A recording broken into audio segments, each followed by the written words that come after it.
তোমাদের সকলকে স্বাগত জানাই টিনস বাড়ি রোডিমা চ্যানেলে। আশা করি সবাই তোমরা ভালো আছো, সুস্থ আছো। আজকে ক্লাস 7-এর চ্যাপ্টার 3 থেকে অণু, পরমাণু ও রাসায়নিক বিক্রিয়া এই চ্যাপ্টারের পার্ট 5 নিয়ে আলোচনা করব। আজকের আলোচ্য বিষয় হলো সংকেত কিভাবে লিখবে, মানে সংকেত, কোনো যৌগের সংকেত কিভাবে তৈরি হচ্ছে। তার জন্য দুটো মেথড আছে। প্রথমটা তোমাদের বইতে যেটা আছে সেটা হলো যোজ্যতার মাধ্যমে লেখা। তার জন্য কি করতে হবে, তোমাদের কোন মৌল বা মূলকের কত কত যোজ্যতা সেগুলো জানতে হবে। আচ্ছা, এই যে কোন কোন মূলকের কি কি যোজ্যতা হয় সেগুলো নিয়ে আমি আগের পর্বে আলোচনা করেছি, যদি না দেখে থাকো দেখে নিও, বুঝতে পারবে। এবার আজকের যে টপিকে আসি, যে প্রথম যে মানে পদ্ধতি সেটা হলো যোজ্যতার মাধ্যমে। ঠিক আছে, যেমন ধরো আমি লিখছি প্রথমে কার্বনের যোজ্যতা হলো 4, হাইড্রোজেনের যোজ্যতা হলো 1। তাহলে সংকেতটা কি হবে, এর সংকেতটা এর ঘাড়ে, মানে এইটা এর ঘাড়ে যাবে, এটা এর ঘাড়ে যাবে, মানে C1H4, এটাই হলো সংকেত। এক্ষেত্রে যে যৌগ গঠিত হলো সেটার সংকেত হলো CH4। আচ্ছা, যেখানে 1 থাকবে সেই 1টা লিখতে হয় না, ঠিক আছে। তাহলে এটা হলো মিথেন, যার সংকেত হলো CH4। ঠিক আছে, একইভাবে যদি দেখি যে ধরো H2S নিচ্ছি, ঠিক আছে। এক্ষেত্রে হাইড্রোজেনের যোজ্যতা 1, সালফারের যোজ্যতা কত 2। এই যোজ্যতাটা এর ঘাড়ে যাবে, এইটা এর ঘাড়ে যাবে, তার মানে পাশাপাশি দুটো লিখলাম। প্রথমে এস এর ঘাড়ে কত যাবে 1, আর এইচ এর ঘাড়ে যাবে 2। 1টা লিখতে নেই, তাহলে হয়ে গেল H2S। ঠিক আছে, একইভাবে যদি দেখি NaCl এর ক্ষেত্রে এর যোজ্যতা হলো 1, আবার Cl এর যোজ্যতাও কত 1। তাহলে যখন NaCl গঠিত হচ্ছে, মানে যে যৌগ তৈরি হচ্ছে, সেটার সংকেত কিভাবে হবে, এর যোজ্যতা এর ঘাড়ে বসে, এর যোজ্যতা এর ঘাড়ে বসে, তাহলে Na1Cl1, আসলে এটা হলো NaCl। 1গুলো লেখে না, বোঝাতে পারলাম। এরপর আসছি ধরো অ্যালুমিনিয়াম এবং অক্সিজেনের যে যৌগ তৈরি হচ্ছে। অ্যালুমিনিয়ামের ক্ষেত্রে অ্যালুমিনিয়ামের যোজ্যতা কত, অ্যালুমিনিয়ামের যোজ্যতা হলো 3, অক্সিজেনের যোজ্যতা হলো 2। তাহলে এই যোজ্যতা এটা এর ঘাড়ে বসবে, এটা এর ঘাড়ে বসবে, মানে যে যৌগ হলো সেটা হলো Al2O3। আচ্ছা, এখানে বলে রাখি, যখন একটা ধাতু একটা অধাতু থাকবে, যেমন এক্ষেত্রে একটা ধাতু একটা অধাতু, সেক্ষেত্রে ধাতুটা আগে বসে, অধাতুটা পরে বসে। এইটাদের ক্ষেত্রে দেখো দুটোই অধাতু, হাইড্রোজেনটা আগে বসেছে। এক্ষেত্রে দেখো ধাতু অধাতু, সেক্ষেত্রে ধাতুটা আগে বসেছে। এইভাবে এই যে যোজ্যতা সেটা হবে। এরমভাবে যে কোনো তোমরা সংকেত নিতে পারো, সেটাই হবে। এবার একটা মূলক দিয়ে দেখিয়ে দিচ্ছি। ধরো তোমাদের NH4, ঠিক আছে। NH4 যে যৌগ গঠিত হচ্ছে, যৌগটার নাম লিখছি ধরো NH4OH, ঠিক আছে। তাহলে এই যে অ্যামোনিয়াম যে মূলক, সেটার যোজ্যতা কত, এটা মূলক কিন্তু এর যোজ্যতা হলো 1। OH এর যোজ্যতা কত 1, তাহলে এটা এর ঘাড়ে বসবে, এটা এর ঘাড়ে বসবে, সেই জন্যই হবে দেখো NH4 1টা মানে হলো এরকমভাবে 1, আর OH হল 1। 1গুলো না লিখলে কি হয়ে যাবে, NH4OH। একইভাবে যদি অ্যামোনিয়াম সালফেটের লিখি তাহলে কি হবে, ধরো NH4 এর কত, NH4 যেটা, সেটার এই যে মূলকটার যে যোজ্যতা সেটা হলো 1। SO4 এর যোজ্যতা কত, এটা হলো 2, ঠিক আছে। 2 মাইনাস আর এটা +1। তাহলে যখন আমরা লিখবো, কিরাম লিখবো, NH4 এটা এর ঘাড়ে যাবে, এটা এর ঘাড়ে যাবে, তারপরে 2টা এর ঘাড়ে যাবে, হোল 2 SO4 হোল 1 হবে, কিন্তু যেহেতু 1টা লেখে না সেজন্য আমি লিখলাম না, ঠিক আছে। এইভাবে চলতে থাকবে। CCl4 কার্বনের যোজ্যতা কত 4, Cl এর যোজ্যতা কত 1, তাহলে এটা এর ঘাড়ে, এটা এর ঘাড়ে, মানে C এর সাথে 1 আর Cl এর সাথে 4, মানে সেই জন্য এটার নাম হলো CCl4। এইভাবে প্রথম ক্ষেত্রে, মানে এই ক্ষেত্রে তোমাদের বইতে যেটা দেখিয়েছে, এইভাবে যোজ্যতা লেখা হচ্ছে।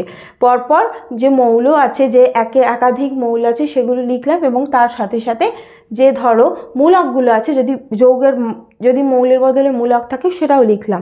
যেমন মূলক হলো এইটার ক্ষেত্রে NH4 একটা মূলক, SO4 একটা মূলক, SO4 2-, এগুলো ওই মূলকগুলো লিখলাম। নিয়ে এদের পাশে যোজ্যতাগুলো লিখতে হবে, নিয়ে যোজ্যতাগুলো এক্সচেঞ্জ করে দিলাম।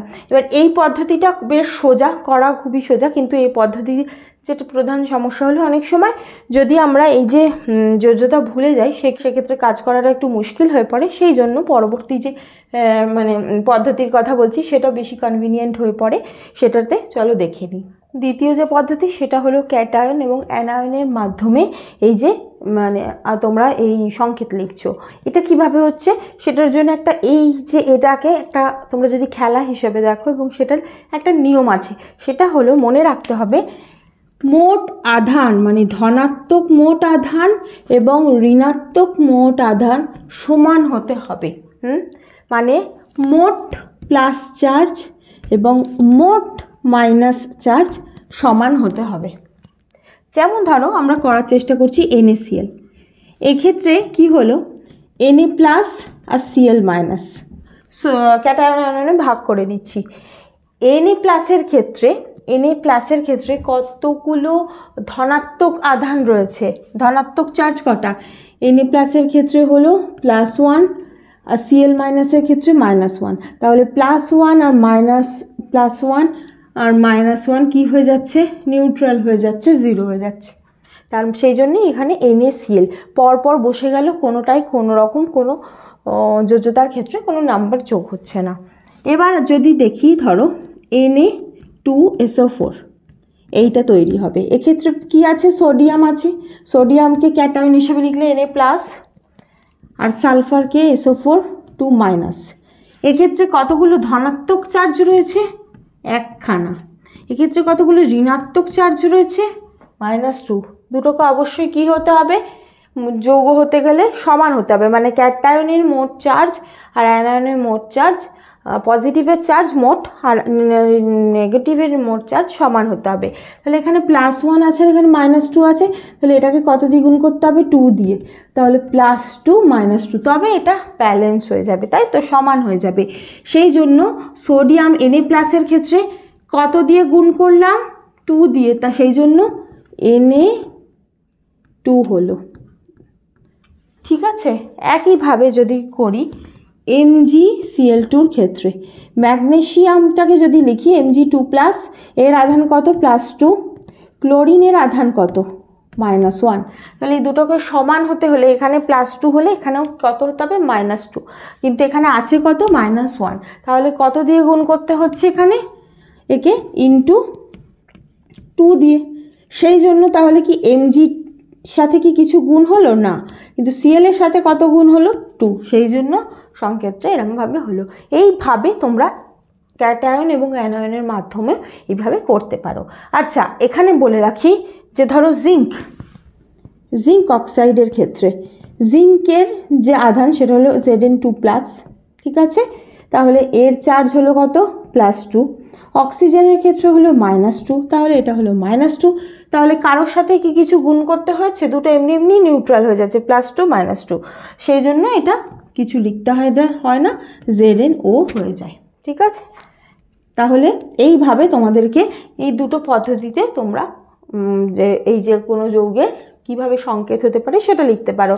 এবার আমি আসবো তোমাদের বইতে যা যা ছক আছে যেগুলোর মাধ্যমে নতুন নতুন যৌগ কিভাবে তৈরি হচ্ছে, মানে সংকেত কি হচ্ছে সেগুলো চলো দেখে নিই। এবার আসি তোমাদের বইয়ের পেজ 92-এ যে ছক আছে সেক্ষেত্রে প্রথমে বলেছে যৌগের নাম দিয়ে দিয়েছে, সেই যৌগের ক্ষেত্রে উপস্থিত প্রথম মৌল তার যোজ্যতা, দ্বিতীয় মৌলের চিহ্ন তার যোজ্যতা এবং সংকেতটা কি হবে। যৌগের নাম হলো কার্বন টেট্রাক্লোরাইড। প্রথম যে মৌল সেটা হলো কার্বন, যার যোজ্যতা হলো 4। অন্য মৌল হলো ক্লোরাইড, যার যোজ্যতা হলো 1। এবার কিরমভাবে লিখব? এরটা এর ঘাড়ে যায়, এর যোজ্যতা এর ঘাড়ে, এর যোজ্যতা এর ঘাড়ে, এরমভাবে। তোমাদের যদি অসুবিধা হয় এরমভাবে লিখে নেবে C4Cl1, তাহলে এরম হয়ে গেল। তাহলে হবে C1Cl4, 1টা তো লেখে না, সেই জন্য লিখবো CCl4। ঠিক আছে, নেক্সট হলো ফসফরাস পেন্টাক্লোরাইড। প্রথম যে মৌল আছে সেটা মৌলের চিহ্ন হলো ফসফরাস, সেটার যে যোজ্যতা সেটা হলো 5। ক্লোরাইড সেটার যোজ্যতা হলো 1। তাহলে একইভাবে এইভাবে লিখে নেবে যে P5Cl1, তাহলে এরম ক্রস হয়ে গেল, মানে P1Cl5 PCl5। তারপর হলো অ্যামোনিয়া। অ্যামোনিয়ার ক্ষেত্রে প্রথম যে মৌলের চিহ্ন সেটা হলো নাইট্রোজেন, নাইট্রোজেনের মানে যোজ্যতা হলো 3। দ্বিতীয় যে মৌল তার চিহ্ন হলো হাইড্রোজেন, তার যোজ্যতা হলো 1। তাহলে এরমভাবে লিখে নেবো যে N হলো 3, হাইড্রোজেন হলো 1, এরমভাবে ক্রস করে নেবো। তাহলে N1H3 মানে হলো NH3 অ্যামোনিয়া। তারপর হলো সালফার টেট্রাফ্লুওরাইড। প্রথমটা হলো সালফার, যার যোজ্যতা হলো 4। নেক্সট হলো ফ্লুওরাইড, ফ্লুওরাইডের যোজ্যতা হলো 1। তাহলে এরমভাবে লিখবো S4F1 চেঞ্জ হয়ে মানে ইন্টারচেঞ্জ হবে, নিয়ে হয়ে যাবে SF4। ঠিক আছে, তাহলে বুঝতে পেরেছো? এইভাবে তোমাদের এটা হলো যোজ্যতা জানার মাধ্যমে আমরা সংকেত লিখতে পারছি। তোমাদের বইয়ের পেজ 92-এ আরও একটা ছক আছে, সেটা দেখে নিই। দেখো এখানে প্রথমে একটা নাম বলে দিয়েছে, সেটা হলো সোডিয়াম ফ্লোরাইড। ঠিক আছে, এক্ষেত্রে প্রথম যে মূলক বা মৌল যেটাই বলো না কেন সেটা ক্যাটায়ন হিসাবে মানে ক্যাটায়ন বা অ্যানায়ন হিসাবে লিখতে হবে, চার্জ হিসাবে লিখতে হবে। তাহলে Na+, এক্ষেত্রে যোজ্যতা কত? 1। সাথে যে দ্বিতীয় যে মূলকটা রয়েছে সেটা হলো ফ্লুওরাইড। ফ্লুওরাইডের যে মূলক সেটা হলো F-, অর্থাৎ এর যোজ্যতাও কত? 1। ঠিক আছে, তাহলে কি হয়ে গেল? NaF, দুটোর যোজ্যতা সেম, তাই জন্য। এর পরেরটা তোমাদের দিয়ে দিয়েছে, এই দুটো দিয়ে দিয়েছে, মূলকের নাম দিয়ে দিচ্ছে, K+ দিয়ে দিচ্ছে যার যোজ্যতা 1, Br- ব্রোমাইড সেটা 1। তাহলে কি হয়ে যাবে?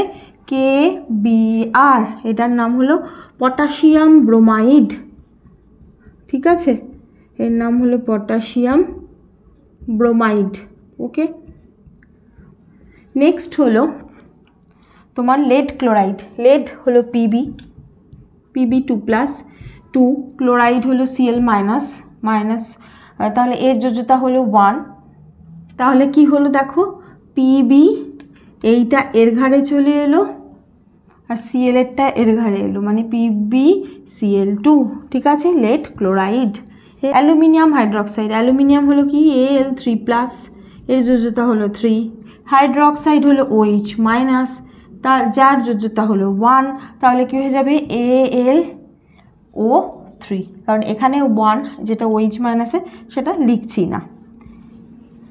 নেক্সট হলো দিয়ে দিয়েছে, সেটা হলো Na+, যার যোজ্যতা হলো 1, HCO3-, যার যোজ্যতা হলো 1। তাহলে এটা হয়ে যাবে NaHCO3, এর নাম হলো সোডিয়াম বাইকার্বনেট।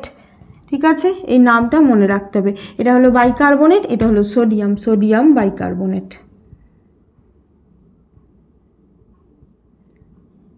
নেক্সট হলো ক্যালসিয়াম বাইকার্বনেট।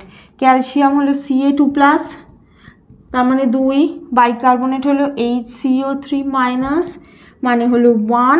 তাহলে কি হয়ে যাবে? এটা C এর সাথে এইটা বসবে। ঠিক আছে, তাহলে Ca1 যেটা লিখছি না, তারপর HCO3(2), হোল কেন? এটা যেহেতু একটা মূলক হিসাবে আছে তাই পুরোটার বাইরে 2 দিলাম। তারপর হলো জিঙ্ক নাইট্রেট, Zn2+, যেটার যোজ্যতা হলো 2। নাইট্রেট NO3-, তাহলে 1। তাহলে Zn এর পাশে এরটা যোজ্যতা বসবে, মানে Zn1 লিখছি না, আর NO3 হোল জিঙ্কের যোজ্যতা বসবে 2। ঠিক আছে, নেক্সট হলো সোডিয়াম ফসফেট। সোডিয়াম Na+1, যার যোজ্যতা, ফসফেট হলো PO4 3-। এক্ষেত্রে হলো কি, তাহলে এর যোজ্যতা 3। তাহলে সোডিয়াম যার সামনে এর যোজ্যতা বসবে Na3, তারপর হবে PO4 হোল 1, মানে সোডিয়ামেরটা যেটা লিখলাম না। এইভাবে এই ছকগুলো ভালো করে প্র্যাকটিস করবে, কারণ এই জায়গা থেকে তোমাদের বইতে বিভিন্ন যৌগের নাম দিয়ে দেয়, সেখান থেকে তোমাদের সংকেতটা লিখতে হয়। এটা খুব একটা প্র্যাকটিসের ব্যাপার। এবং এই যে তোমাদের মানে সংকেত কার কত যোজ্যতা, তার সাথে সাথে এই যে মূলকের কত যোজ্যতা, সবটাই কিন্তু মনে রাখতে হবে। আশা করি বুঝতে পেরেছো। আজ এই পর্যন্তই। কোনো প্রশ্ন থাকলে কমেন্ট করো। তোমরা এই ভিডিওটাকে লাইক করো, বেশি বেশি করে শেয়ার করে দিও, আর সাবস্ক্রাইব করো। Thank you.